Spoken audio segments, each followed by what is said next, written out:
लस्सी P हुई है इन्होंने, सही में लस्सी पी हुई है, सोए हुए हैं। थोड़ा सा आंखें नीचे कर बात करते हैं हम यूरोप की। बांग्लादेश का तो मुकाबला कर नहीं सकते। IMF वो हमेशा गरीबों की चीजों पे कट क्यों लगाती है? मेरा जमातों का एक घपा घोटाला बना हुआ है। मुझे एक समझ नहीं आती, बजट कौन बनाता है? वो जिन्होंने कभी अपनी जेब से 1 रुपया का पेट्रोल अपनी पूरी जिंदगी में नहीं डाला। क्यों भाई, क्यों लोगों को भिखारी बनाए? इतनी खामोशी है। मैं पूछना चाहती हूँ कि ये तूफान आने से पहले की खामोशी है? ये खाली कुर्सियाँ जो हम लोगों का मुँह चढ़ा रही होती हैं, मतलब ऐसा कौन सा काम है वो हम लोगों का या आवाम का सामना क्यों नहीं कर सकते? कह रहे हैं कि मुल्क चलाएंगे। इन 70 सालों में हमसे कोई इदारा तो चला नहीं है, मुल्क कैसे चलाएंगे? अपने आप इदारे देख लें, भले वो रेलवे हो, PIA हो, स्टील मिल हो, डिस्कोज हो, कोई भी इदारा उठा के देख लें कि कोई वो एक इदारा जिसको हम अपना वो समझे कि ये एक सांगिल है, ये हम लोगों ने बहुत अच्छे तरीके से चलाया। हर इदारे का तो बुरा हाल किया कि वो पाकिस्तान के लिए यही है, जिसको भी मिला उसने अपने हिस्से का नोच लिया। खाना तो फिर भी थोड़ा तमीज़ का लफ्ज़ है, नोचा गया है ये मेरा पाकिस्तान। अगर इस वक्त मैं यहाँ पर हम लोग सेशन अटेंड करते हैं, मैं अपनी बात कर ली तो इस पार्लियामेंट की तौकीर और आपकी कुर्सी की इज्जत के लिए कि नहीं आप बैठे हुए, हमें आना चाहिए। तो ये दूसरों को नाअहल कहते हैं, अहलियत तो सामने वाज़ेह है कि आप यकीन नहीं करें 2 माह हो गए इनके कान पे जूं तक नहीं रेंगी। ऐसा कौन सा काम कर रहे हैं? अरे भाई, अगर पिछले वालों ने ख़राब किया तो आप लोग क्या करके गए थे? अगर मैं इदारों के नाम और उनके काम गिनवाना शुरू कर दूँ कि किसी पार्टी ने इदारे को नुकसान पहुंचाया और किसी ने मुल्क को नुकसान पहुंचाया। बात करते हैं हम यूरोप की। अभी यहाँ से स्विट्ज़रलैंड की आवाज़ें आ रहे हैं। बांग्लादेश का तो मुकाबला कर नहीं सकते, और वही घिसी पिटी स्पीच लगता है कि चेहरे बदल के वापस से वो स्पीच शायद लाइब्रेरी में से उठाकर बांट देते हैं कि आज इस साल ये तुम कर लो। वो वाली स्पीचेज़ हैं कि हमें मिल बैठ के सोचना चाहिए। मिल बैठ के तो किसने रोका हुआ है? तो ये दरवाजे से दिया और खिड़की से वापस लिया, कान इधर से पकड़ा या उधर से पकड़ा, कुछ इस किस्म के फिगर्स में आपने आवाम को उलझाया हुआ है। बात कोई नहीं चल रही। IMF मुझे समझ नहीं आती, वो हमेशा गरीबों की चीज़ों पे कट क्यों लगाती है? कभी IMF ने ये क्यों नहीं कहा कि आप लोग अपने खर्चे कम करें? IMF ने ये नहीं बोला, मैं किसी एक पर्टिकुलर जमात की बात नहीं कर रही, कि ये जो 10-10, 20-20 बंदे जहाज़ भरकर आ जाते हो अरमानी और गुची की चीज़ें पहनकर, ये तुम लोग मांगने किस मुँह से आते हो? मांगने वाले के तो इतने ठाट बाट नहीं होते, क्या कहूँ। और सर, पानी की बात आप करते हैं कि ये मुल्क में मतलब मुख्तलिफ बातें हैं, अब ये सारी गड़बड़ हो गई हैं कि वक्त कम है कि आपने हमेशा वो इस तरह वो किया है, और वो कह रहे हैं ना कि वो गम और गुस्सा और जज्बात इतने हैं कि कुछ सही वो बात भी नहीं हो रही कि आवाम के पानी पीने की सहूलत है उसकी मैं बात कर रही हूँ कि ये इतना बड़ा इदारा पार्लियामेंट, यहाँ इसके बाहर जो वाटर फिल्ट्रेशन प्लांट लगा हुआ है वो सैलानी ने डोनेट किया है। आवाम को क्या पानी देंगे? वो भी पिछले 1 साल से ख़राब हुआ है। नेशनल डायलॉग के लिए PM साहब ने कहा था, तो उनको किसने रोका है? ये जो आई एम सॉरी 13 जमातों का एक घपा घोटाला बना हुआ है, इनको तो किसी ने नहीं रोका। ये तो आप बैठ के कोई चीज़ कोई रोकने वाला ही नहीं है। आप लोगों ने तो अल्हम्दुलिल्लाह, आप इदारों की बात करते हैं, इंस्टीट्यूशन की बात करते हैं, बाकी तो छोड़े, आपने तो इस इंस्टीट्यूशन को बेतौकीर कर दिया कि यहाँ पर आता है कोई एक, वहाँ पर सहाफ़ी कोई इक्का दुक्का बैठा हुआ होता है, इसकी कवरेज नहीं होती, लोगों को पता नहीं चलता कि हम लोगों ने उनके लिए क्या बात की है। तालीम की बात करें तो वो तालीम नहीं, तालीम ऐसे कौमें ऐसे थोड़ी बनते हैं कि फ्री के लैपटॉप और iPad बांट के।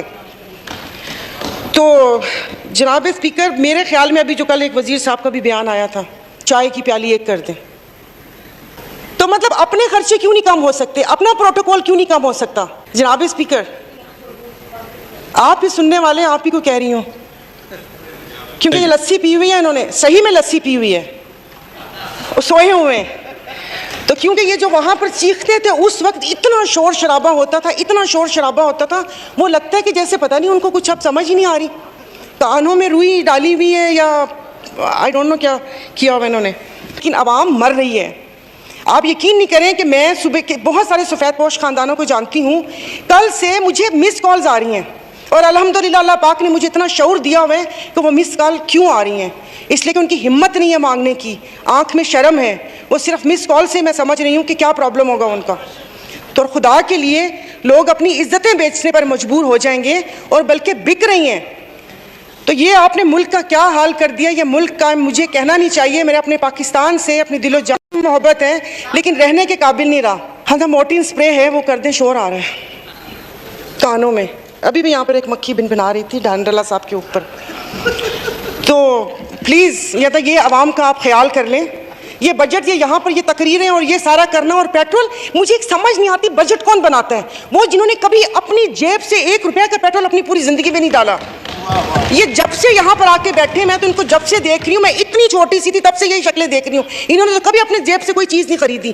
तालीम का बजट या तालीम के बारे में वो बात करते हैं जिन्होंने अपने बच्चों को सरकारी स्कूलों में पढ़ाना मुनासिब नहीं समझते। जिन हॉस्पिटल्स में हमारे तो इलाज भी यहाँ पर नहीं होते, इन हॉस्पिटल्स के लिए आप लोग सेहत कार्ड या उसकी बात करते हैं जहाँ पर एक एस्प्रिन की गोली भी नहीं मिलती।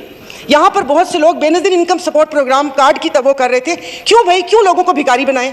क्यों लोगों को 2000 या 12000 जितने भी हैं, मुझे तो ये भी नहीं पता। हकदार को तो हक नहीं मिला। हकदार को क्यों, किस लिए, क्यों इनका खानदानों को? आप जाके सिर्फ आप ये सर्वे देख लें कि उस सर्वे में कितने घपले हुए हैं। एक घर के 4-4 लोगों को मिल रहे हैं। और अभी ये 2000 रुपए की तुक नहीं समझ आई। अगर 2000 रुपए, सॉरी सोशल मीडिया पे आपने बहुत सुन लिया होगा, थोड़ा सा आंखें नीचे करके इंसान शर्मिंदा होकर बताता है कि जी आपको 2000 देंगे, उसमें बता भी नहीं है 2000 में क्या क्या कर सकते हो। शुक्र है फरवानी में कोई यूरोप का टूर या हज उमरा नहीं बीच में कर दिया।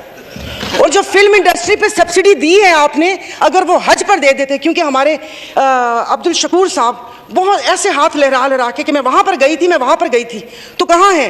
इतना साफ झूठ। यहाँ पर लोग वहां पर 9 लाख रुपए जमा करवा रहे हैं हज का, यहाँ पर आके कह रहे हैं कि वो मेरी वजह से उन्होंने पता नहीं 6 लाख या उतने कर दिया।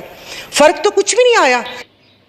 अच्छा जी, ये है सायरा बानो जब बोलती हैं तो खुद ही समझ आ जाती है सारे मामले की। जब भी बोलती हैं ग्राउंड रियलिटीज़ पे जो मौजूद प्रॉब्लम है हमारी कौम के, हमारी आवाम के, सिर्फ वही इनका सब्जेक्ट होता है। हल्की फुल्की मज़ाह और सीरियसनेस। जैसे वो कह रही हैं मिस कॉल आती हैं, मिस कॉल का मतलब ये है कि ऐसे ज़रूरतमंद जो खुदकशी के उस मकाम पे पहुंच चुके हैं अपनी मजबूरियों की वजह से, कि अपने बच्चों को रोज़ी रोटी का इंतज़ाम नहीं कर पाते। बिजली का बिल देना तो बहुत दूर की बात, बल्कि बिजली के बिल ने ही गुर्बत की लकीर से नीचे फेंक दिया है आवाम की अक्सरियत को। और वो जो तालीम के हवाले से अगर वो पॉलिसी बनाते हैं, जिन्हें तालीम की बिल्कुल हरूफ अबजद का पता नहीं होता, लैपटॉप दे के वो समझते हैं कि वो मास्टर डिग्रियाँ जो दे रहे हैं लोगों को, और लोगों को तालीम और शऊर दे रहे हैं। और फिर अगर रोज़गार देने की कहानी होती है तो वो जनाब 2000 रुपये जो है ना वो दे रहे हैं, 3000 रुपया 3 महीने के बाद बेनज़ीर इनकम सपोर्ट प्रोग्राम में। और फिर वो समझते हैं कि इसमें यूरोप का टूर भी हो सकता है, सारी गुर्बत भी दूर हो सकती है। आटे की लाइनें देखने में आई चंद दिन के लिए, इतना आटा तकसीम नहीं किया गया जितनी वो गरीब औरतों की जान ले ली गई। ये है वो मुल्क जिसका ना आगा है ना पीछा है। इसलिए कि एक सिस्टम है, जो सिस्टम बेनिफिट करता है उन माफियाज़ को, जो सिर्फ ईवानों में वही माफियाज़ ही पहुंच सकते हैं। क्योंकि इलेक्शन का जो प्रोसेस है वो तो इतना लंबा चौड़ा और इतना महंगा कर दिया है कि एक आम आदमी वो तो सोच ही नहीं सकता कि वो पार्लियामेंट तक पहुंचेगा। ये न जाने कैसे वहाँ पे सायरा बानो पहुँच गई। ये भी जो मिडिल क्लास से इनका ताल्लुक़ है और बहुत मेहनती और काफ़ी जो मुहिब वतन हैं और दर्द दिल रखती हैं इंसानियत के साथ, तो जहाँ जिस पार्टी में भी हैं, लेकिन उनका जो बयानिया है वो सिर्फ़ और सिर्फ आवाम का बयानिया होता है। यही होनी चाहिए नुमाइंदगी का मेयार, तभी कुछ बन सकेगा इस कौम का। लेकिन अब तक तो जो भी पॉलिसीज़ हैं, जो भी जितनी भी गंगाएँ चल रही हैं, जो भी इदारे कर रहे हैं, उल्टी गंगा के उसूल पे चल रहे हैं, जिसका